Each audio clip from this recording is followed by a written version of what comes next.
Welcome, Adam, to Wealth Matters podcast. How are you today? I'm doing fantastic, Alpesh. Thanks for having me today. I appreciate it. Oh, you're welcome. And I appreciate you taking time out on a Good Friday. So everyone listening, we are recording on Good Friday. Of course, the episode would be published next week. So everyone, happy Good Friday and happy Easter weekend. So Adam, what do you do? So I'm a small business coach and marketing strategist for mostly small to medium-sized businesses. In short, I help my clients get where they want to go faster. What do you mean by that? Why does someone need a coach? Someone who has already started a business, why does that person need a coach? Well, it's an interesting question because coaching in and of itself is kind of like the new hot word out there Right. in the business world, right? Everybody's a coach.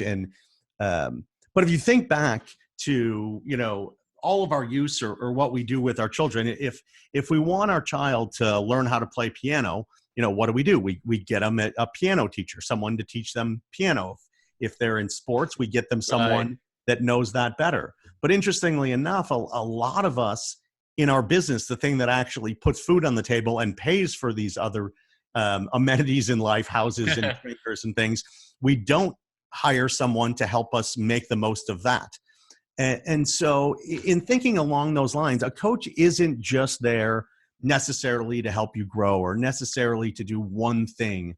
What a coach can really do in your business is be a third-party sounding board, a thought partner, someone that can help you make the best decisions for your business so that you don't get too myopic in your own world, and you get that third-party perspective. So that's why I think everyone needs a coach, because we do it in every area of our lives That is except our own true. business.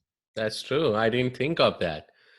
So, how does a small business owner or entrepreneur benefit from a coach? Of course, you explained that it would be a sounding board, but what kind of other benefits they would have? Yeah, no, appreciate that. The biggest benefit is figuring out what it is you need, right? If many of us need to grow faster, or maybe we need to streamline our operations, or maybe we need to hire more employees or know if we're supposed to hire employees. But the first thing a coach can do is really help identify where the gap is in the business, because what we think we may need might not be what we really need. So that's the first place a coach can I really help. see. And then the second place a coach can help is again to bring in third party thought and ask questions in a different way. And being that sounding board, there may be things that sound great, but if you don't talk them through with somebody, you don't necessarily know. Or maybe it's better to tweak it in a different way. Or maybe the sequence matters. Maybe you need marketing and maybe you need to hire an employee. But before that, maybe you need to position the business properly to take on that growth and hire employees. So a coach can really help in understanding the sequence of what you need as well as what you do need. Oh, I understand now. Yeah, I wish I would have found you 5 years ago. Trust me, I wish I would have found myself 5 years ago. We So, we sometimes coaches develop and they just appear in our lives when we're ready for them. Sometimes right. it's a really thoughtful decision on hiring the right person. But like they say, when the student is ready, the teacher will appear. The same thing is true for Exactly. a coach in your business. So basically, of course, you coach on how to scale up business, or you help, a business owner realize the missing pieces of the puzzle. So you kind of act as a mentor as well, and if I may, or kind of an accountability partner, or you make sure that there is some accountability on the business owner side. No, you're exactly right. And, in my role, sometimes I'm a coach. Sometimes I'm that person who is, helping with what's going wrong and tweaking the delivery, whether it's, verbal, whether it's marketing, whether it's internal to the employees. Sometimes it takes on a little bit more of a mentor relationship, being someone who's been there before that can tell, my story of business in hopes that it helps your business. And the third thing, like you mentioned, is accountability. Even with the greatest knowledge and the greatest product, if someone's not there to make sure that you implement the things that you need, or make sure that you take time for strategic planning, or make sure that you think through everything and do what you say you're going to do, sometimes the accountability portion is more important than the knowledge itself. I agree. And I think that's where I had trouble, accountability. That's why I brought it up. well, and a lot of people have, struggles, not always with accountability, or maybe they don't call it that. Maybe it's Right. execution. Maybe it's, with a lot of my clients, I find them pushing papers around their desk and calling it work, right? So they're Yeah. doing the wrong things. Maybe an avoidance of something they're scared of, or they don't know.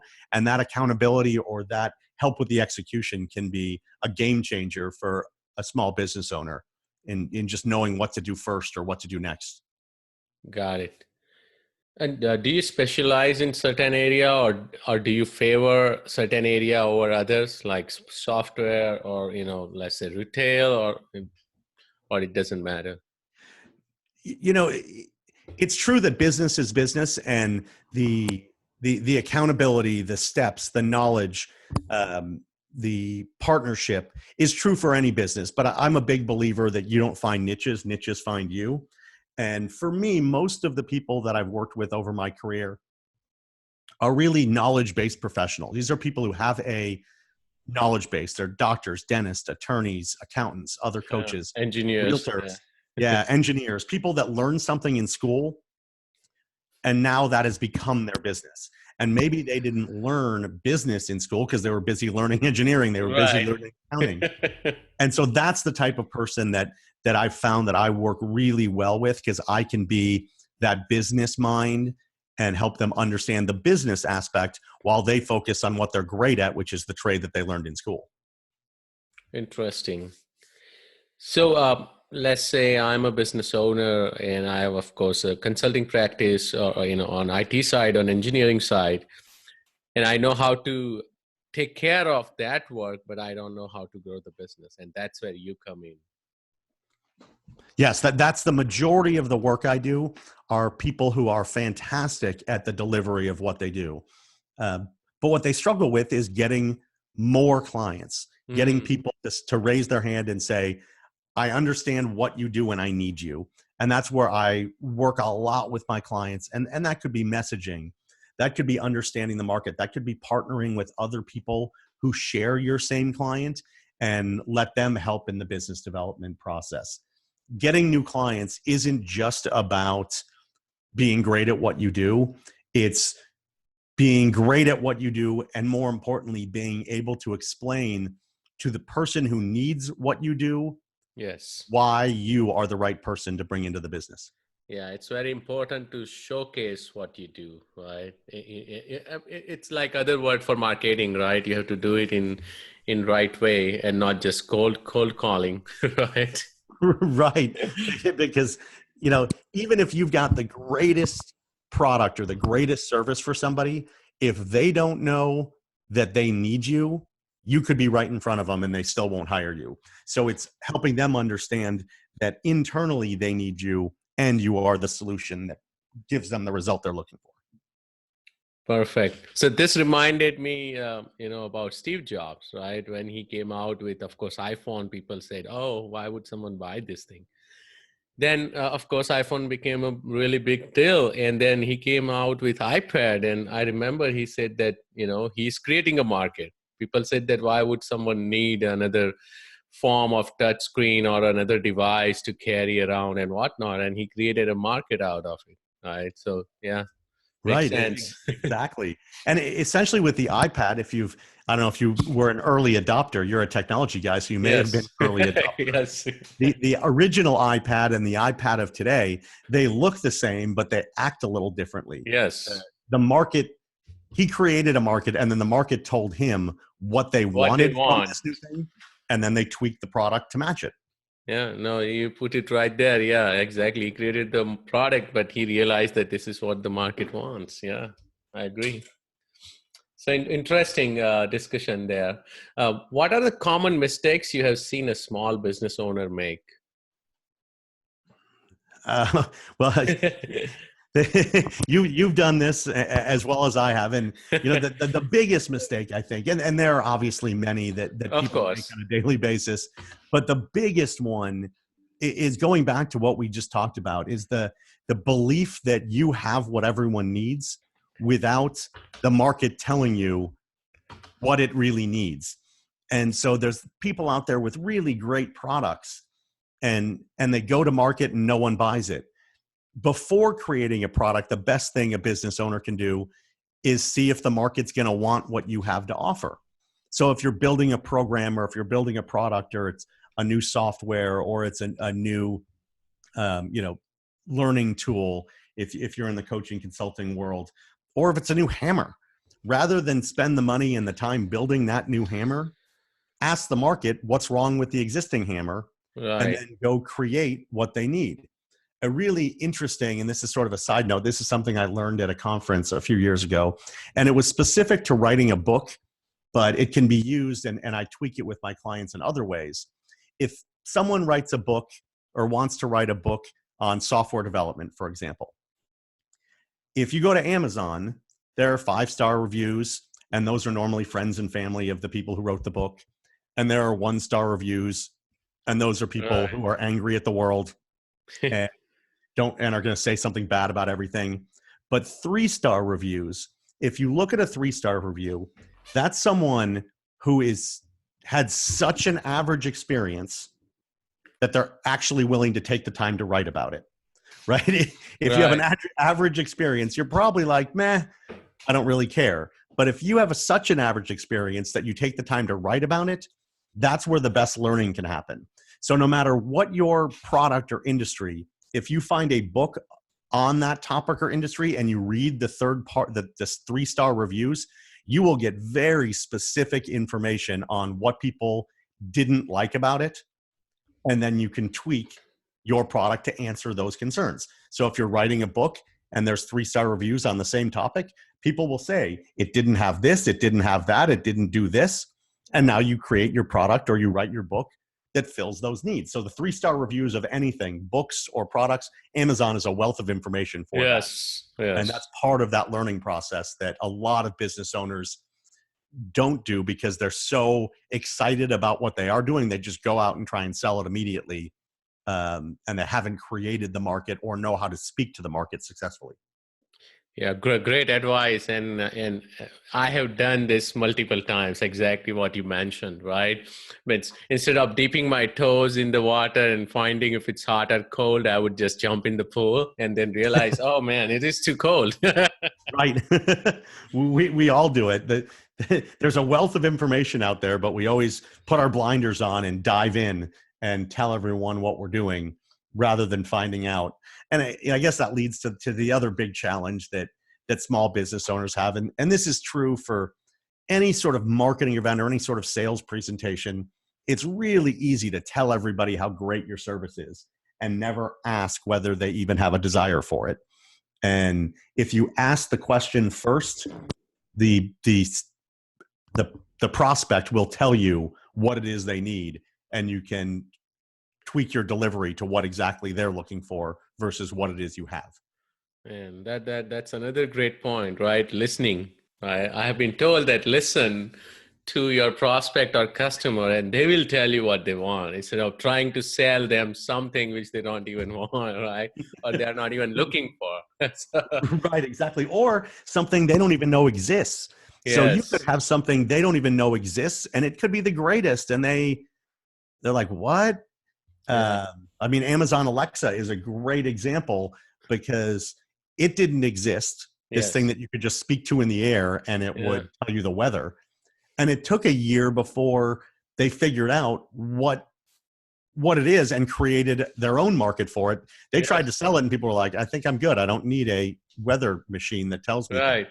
Right. And now everyone has them, and now it's integrated into cars, it's Oh, integrated into speakers, it's it's integrated into it's TVs. it's great. I have one in every room actually. Oh, do Because you? yeah, what I do is, of course, I listen to podcasts now on it, and also I buy a lot of Kindle books, and sometimes I don't have time to read them. but this damn thing can read the Kindle book like Audible. So I don't have to purchase Audible books. This thing can read all my Kindle books. So I can read when I want to, or I can listen to it whenever I'm at home. So I enjoy it. Pretty amazing technology. Yes. So when you start working with a small business owner or entrepreneur, right, what do you consider as low-hanging fruits while building business? What have you seen, right, that this is what everyone should have done, or certain um, points you would have, if you can share with us? Yeah, and I appreciate you bringing that up. And so I do have a book about sort of the low hanging fruit, and it's called How to Make More Money in Your Business. Oh, And wow. you can get it at freebookfromadam.com. So freebookfromadam.com. It's a free download. And in it, it's 8 steps to making more money in your business without spending money on advertising. And the low-hanging fruit, every business has between $10,000 and $50,000 in immediate revenue that can be garnered within probably 90 to 120 days without spending any money. And some of the things in the book, one is it's just changing your messaging. Most businesses lead with a sale versus lead with value. And if you lead with the offer, here's my great product that you should buy for $19.95. Here's what it's going to do. Here's what it's going to do and here's why you need it and here's the price is the better model. So chapter 1 walks you through that. Chapter 2 is all about joint ventures. There are people out there right now that have the exact client that you have. Mm-hmm. So partnering with them, even if you have to give them a portion of your revenue for those leads, you don't do that until after you make a sale. Right. Another area that's really big is, and one of my favorites that I work with my clients on, is the concept of a downsell. Most of us have a product or service and it comes at a certain cost. And if people don't buy it, we move on to something else, the next prospect. But what if you had a downsell? So rather than $1,000 coaching package, you have a $97 a month coaching package, or you have a book like I do. I sell the hard copy of my book as well for $10. If you have a downsell in your business, it changes the relationship, because if someone buys from you once, they give you cash or they give you a credit card, they've effectively stopped shopping for someone in your industry. So Right. if someone buys my $10 book, they're more likely to come to me for coaching than they are to find another coach. So a downsell is another great one. And there's a whole chapter in the book on that. So everyone's got money in front of their business that you don't have to spend anything to get. And that's the real low-hanging fruit. But it's just making small little tweaks. One of my coaches says small hinges swing big doors.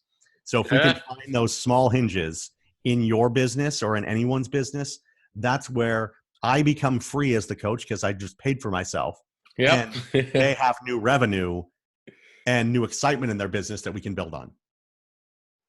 That's a great advice as well, and I would definitely download the book myself and go through it.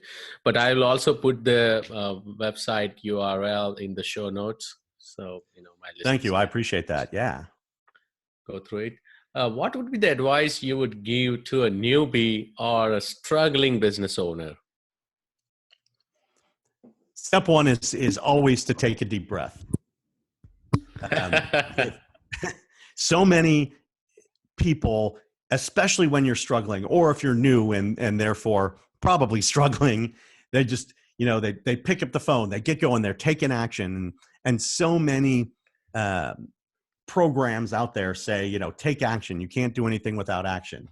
But before you take that action, take a deep breath, figure out what is it that your customer needs.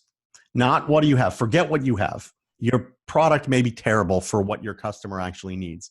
So sit down, get out a piece of paper or a whiteboard or a computer if you want to type it, and just say, what does my customer need? What are they struggling with? What is the thing that they want that they don't have? Once you know what that thing is, really deep down, now you can do a couple things. You can say, all right, does my current product fit that need? Is it the solution they want?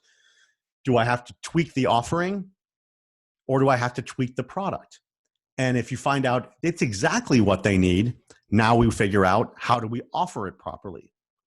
If it doesn't do what it is they want, maybe we have to tweak the offering and tweak the product itself.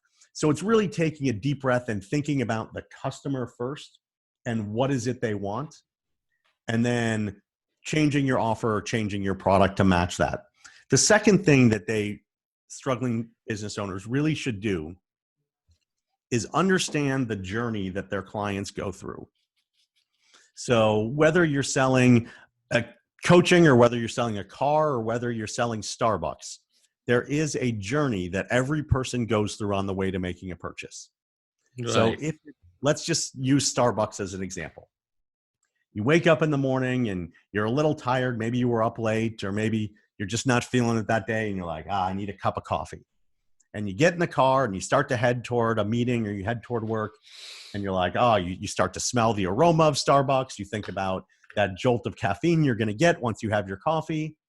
But then little doubt starts to creep in. Do I have time to do this?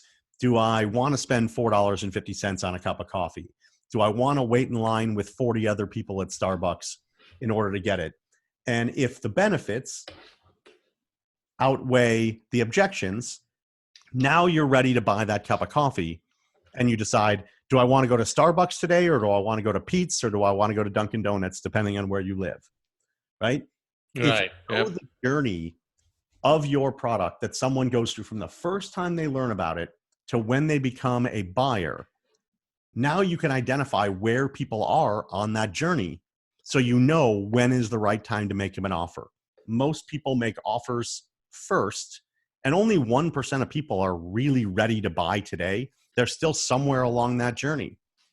So if they're not ready to buy, what can you offer them to help them get closer to that end of the journey where they do become a now buyer?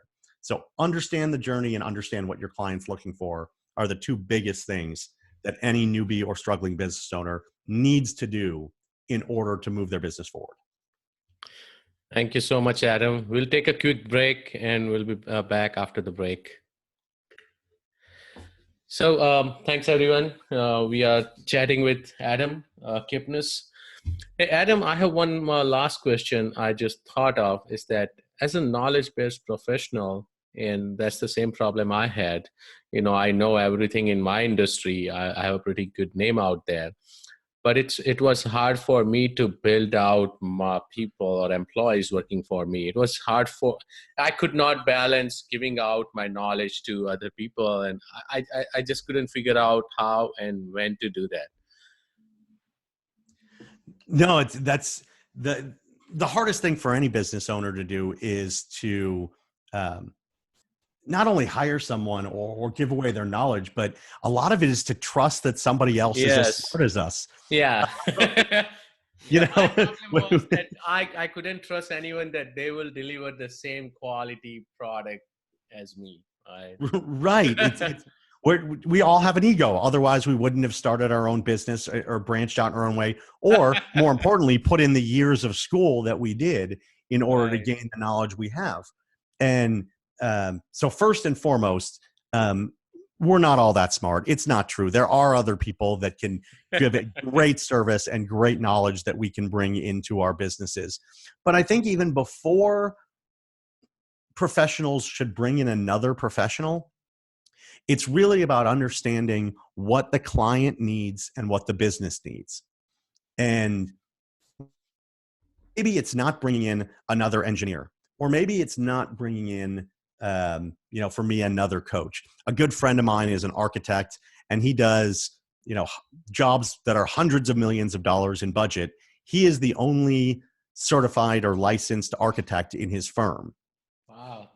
But he filled in with a lot of people that are good on strategy, a lot of people that are good with the design work or the CAD work and implementing. Right. A lot of people who fill in the holes that he doesn't have time for. So it's figuring out what is it that your business needs, and that allows you more time to do what you're great at, which is the service that you provide to your clients. And then secondly, along those lines, and maybe this even comes before that, is there is no such thing as a sole practitioner, or no such thing as a solopreneur, if you want to use that term. All have employees. They may be in the form of vendors, but we need to think about them as employees. For example, we all have an internet connection. Right. And whether it's, DirecTV or Cox or Comcast or Time Warner or whatever it is, they are an employee of your business, because if you don't have access to the internet, you might not have access to do your job that day. Right. We all have people that do outsourced things for us, that if you, as a business owner, think of them as an employee, meaning you know what you expect of them, you can in effect train them to do what it is you need them to do. When you do hire an employee, your business is already built for it, because you're treating every role as an employee role versus as a vendor role. So I think it's a big miss that a lot of folks in our world, in the knowledge world, miss, is really realizing how many people support our solo business that really add tremendous value, but we don't think of them in that way. So hiring an employee becomes really scary. That last portion was icing on the cake. That was awesome. I was just mesmerized. I was listening to it and I'm like, it makes so much sense, because I could connect myself. Right? I went through the entire same stuff. So that was good. Anything else you want to talk about, or we missed? I know you mentioned about some trip or something. Yeah, yeah. I think we've covered a ton, and anybody who's listening, definitely reach out to me either on Instagram at Adam Kipnis, Kipnes, or my website, coachadamkipnis.com. And happy just to answer any questions. And I do a thing that I call the 10K challenge, where for any listener, I'll show you $10,000 in your business that you're missing today. And I do that complimentary. Obviously, if you want to hire me to implement it, great. If you get the information and you want to implement it yourselves, I want to provide you that information. And also, I do give away a trip. I've got my own podcast called The Entrepreneur's MBA, and my sponsor gives away a trip to one listener from every show that I'm on. It's a 4-night stay at a 5-star resort: Orlando, Cancun, Puerto Vallarta, Rocky Point if you're down in southwestern United States, Las Vegas, Bali. If you want to go there, you can choose from any one of those. If you go to podcasttrip.com, one person from the show will win that hotel stay. And the resorts are amazing. And that's on behalf of powertexting.com. They're a great sponsor of my show. So I just appreciate the time here. And my goal when I do this, my own podcast and coming on others like yours, is really, if I can help one business owner get over the hump, that's what I want to do. So if I can help someone get over the hump or make that extra $10,000 that can be life-changing, that's what I thrive on, and that's what I'm happy to do. So I appreciate the opportunity to talk to your audience and to tell people about it. I thoroughly enjoyed this podcast, Adam. Thank you so much. I appreciate it. You're very welcome. Thanks, Alpesh, for everything you're doing for your listeners and bringing me in as a part of it. Have a great day, Adam. You too.